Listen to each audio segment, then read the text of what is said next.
Sino ang dream collab nyo? Sabay-sabay na tayo. 1, 2, 3, go! SB19! I love SB19! Kami din po! Sila po yung dahilan kung bakit may one sound. Oh, yung ganda. I'm sure sina Stel, sina Paolo matutuwa sila pag narinig nila yan. Thank you po! Sana matuloy yung Ay, manifest natin yan! Why not? Ano ba ang mga sikat ngayon ng mga grupo, yung dream ninyong makakolab? Sabay na po kami. 1, 2, 3, go! SB19! Wala layo pa ba tayo sa SB19?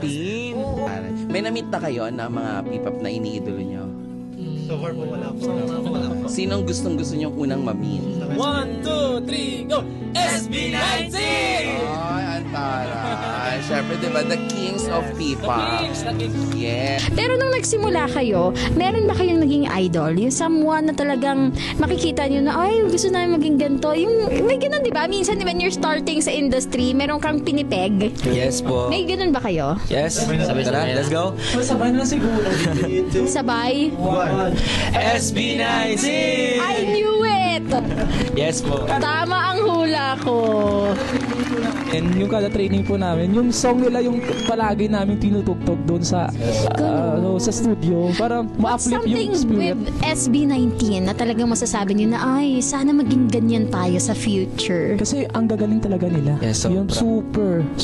And Grabe. yung story din po nila. Ang story po din nila. Tik ko sa puso. Nakaka-relate din tayo sa stories nila. Kasi, di ba yung journey talaga nila pinakita sa TV? Yes, From po. the very, very start na binubuo sila, Yes, di ba? po. Tapos makikita mo talaga na resulta to ng nangangarap. Yes. Yes po. I love it. May gusto kayong makakollaborate na artist or group dito sa Pilipinas? Sino yung pangarap yung makakollab? Nahiya kami. Huwag Sabay-sabay na kayo mahiya. Sabay-sabay. 1, 2, 3, go! SB19!